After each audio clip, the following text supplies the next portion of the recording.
Hello friends, ये जो topic है आपका फिनेंशियल इंक्लूजन, ये इकोनॉमी का इम्पॉर्टेंट टॉपिक है। तो यहाँ पे सबसे पहले बताया गया है कि की टारगेट क्या है फिनेंशियल इंक्लूजन के बारे में जो आप बात करते हो।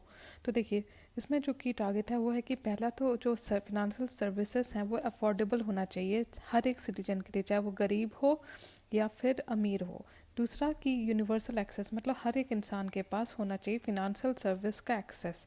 मतलब कि सिर्फ बैंकिंग नहीं, उसे इंश्योरेंस हो गया, डिजिटल पेमेंट सर्विस हो गया या सोशल सिक्योरिटी हो गया, ये सारे जो भी फिनेंशियल सर्विसेज हैं ये अवेलेबल होना चाहिए। तीसरा कि एक्सेस टू क्रेडिट, मतलब कि वो रिजनेबल कॉस्ट पे उसे क्रेडिट मतलब लोन या किसी भी तरह का जो फिनेंशियल उसकी ज़रूरत है वो कंप्लीट होनी चाहिए रीजनेबली। ऐसा नहीं हो कि बहुत कॉस्टली हो उसके लिए लोन लेना।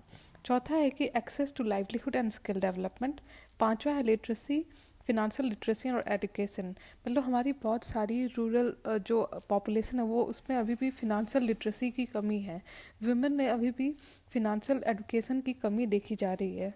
फिर छठा पॉइंट है कि कस्टमर प्रोटेक्शन। जब हम फिनेंशियल इंक्लूजन की बात करते हैं तो उसमें ये भी इम्पॉर्टेंट हो जाता है कि अगर किसी कस्टमर को किसी फिनेंशियल सर्विस में कोई प्रॉब्लम होती है तो वो कैसे उसका सॉल्यूशन उसे मिलता है, कैसे उसका जो ग्रीवेंस है उसको सॉल्व किया जाता है। तो इसलिए ज़रूरी है कस्टमर प्रोटेक्शन और ग्रीवेंस रिड्रेसल।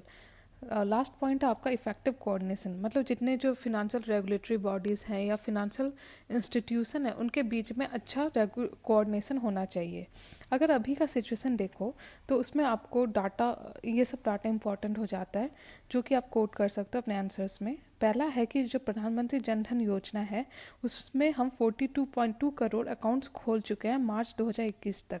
उसी तरह अगर आप डिपॉजिट के टर्म पे देखो तो 1.45 लाख करोड़ रुपए जमा हो चुके हैं हमारे प्रधानमंत्री जन धन योजना में।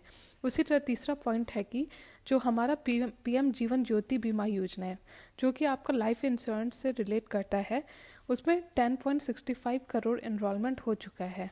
उसी तरह चौथा पॉइंट है कि हमारा प्रधानमंत्री सुरक्षा बीमा योजना में 24 करोड़ एनरोलमेंट हुए हैं। ये डाटा आप कोट कर सकते हो अपने आंसर्स में। अब नेक्स्ट समझते हैं क्या क्या स्कीम और पॉलिसीज़ हैं जो कि सिर्फ और आपके फिनेंशियल इंक्लूजन पे ध्यान देता है। जो मेजर जिसका फोकस फिनेंशियल इंक्लूजन भी है वो होगा आपका पहला प्रधानमंत्री जन धन योजना, जिसमें कोई भी इंसान हर एक इंसान अपने अकाउंट खोल सकता है।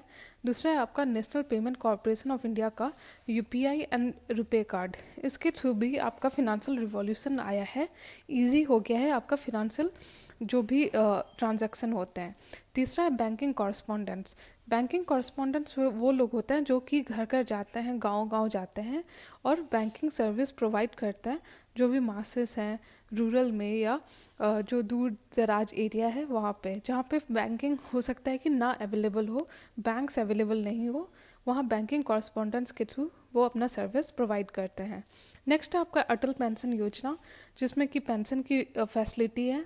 फिर नेक्स्ट है आपका पीएम जीवन ज्योति बीमा योजना, उसके बाद आपका पीएम सुरक्षा बीमा योजना, पीएम मुद्रा योजना और फिर स्टैंड अप इंडिया स्कीम।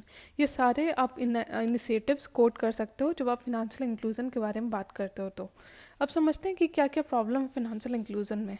पहला है कि फिनेंशियल लिटरेसी नहीं है। बहुत सारे जो लो इनकम हाउस होल्ड है या रूरल हाउस होल्ड है या फिर जो छोटे मोटे कारोबारी हैं उनके पास अभी भी फिनेंशियल लिटरेसी की कमी है, पहला पॉइंट। दूसरा कि जो कॉस्ट ऑफ ऑपरेशन है अभी भी बहुत ज़्यादा हाई है। मतलब जो ट्रेडिशनल बैंकिंग मॉडल है उसमें अगर कोई इंसान लोन लेता है तो उसका कॉस्ट अभी उसके लिए अभी भी हाई है। तीसरा कि एक्सेस रेगुलेटरी रिक्वायरमेंट, मतलब जो रेगुलेटरी कोलेस्ट्रॉल है जो आप कह सकते हो वो बहुत ज़्यादा है, इजी नहीं है मार्केट एंट्री, और साथ में प्रोडक्ट इनोवेशन और प्रोडक्ट डाइवर्सिटी की भी कमी है। अगर हम इसका सॉल्यूशन या वे फॉरवर्ड देखें तो पहला पॉइंट है कि हमें अपने मासेस को फिनेंशियली एम्पावर करना पड़ेगा, उन्हें इंक्लूसिव बनाना पड़ेगा, उन्हें लिटरेट करना पड़ेगा उनके फिनेंशियल राइट्स के बारे में। दूसरा कि जो भी न्यू स्कीम है उसको इंटीग्रेट करना होगा रूरल स्कूल करिकुलम और मास मीडिया कैंपेन के थ्रू, मतलब कि लोगों के बीच में अवेयरनेस हमें लाना पड़ेगा।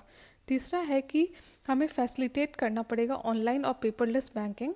चौथा कि हमें अपनी टेक्नोलॉजी को यूज़ करके क्रेडिट वर्दिनेस इम्प्रूव करना पड़ेगा हर एक हाउस होल्ड और इनफॉर्मल बिजनेसेस के। जो इनफॉर्मल बिजनेस है वो इम्पॉर्टेंट पार्ट है फिनेंशियल इंक्लूजन के, क्योंकि एक तरह से देखिए ये छोटे जो कारोबारी हैं ये एक तो बहुत ज़्यादा एम्प्लॉयमेंट भी जनरेट करते हैं और इनका एक बहुत बड़ा कंट्रीब्यूशन भी है हमारे जीडीपी में। पांचवा पॉइंट है कि जो हमारे पास जो पेमेंट बैंक्स हैं तो उनको भी हमें यूटिलाइज करना चाहिए ताकि और ज़्यादा फिनेंशियल इंक्लूजन हो, क्रेडिट की एक्सेसिबिलिटी, अफोर्डेबिलिटी और साथ में यूनिवर्सलिटी बढ़े। पांचवा पॉइंट है कि हमें एसेस करना चाहिए परफॉर्मेंस ऑफ बैंकिंग कॉरस्पॉन्डेंट्स और उन्हें ज़्यादा से ज़्यादा इंसेंटिव देना चाहिए ताकि वो और अच्छा काम करें, क्योंकि एक लास्ट माइल कनेक्टिविटी का काम ये करते हैं। छठा कि हमें जो हमारा रेगुलेटरी फ्रेमवर्क है उसको ओवरहॉल करने की ज़रूरत है। जो रेगुलेटरी कोलेस्ट्रॉल जमा हो गया है उसको और ज़्यादा ईज़ करने की ज़रूरत है, तभी हमें और ज़्यादा ईज़ ऑफ फिनेंशियल ट्रांजैक्शन हो पाएगा। तो इस तरह से हमने समझा financial inclusion comprehensively. I hope आपको वीडियो अच्छा लग रहा हो, और अगर अच्छा लग रहा है तो प्लीज़ लाइक कीजिए और मेरे चैनल को सब्सक्राइब कीजिए। Thank you.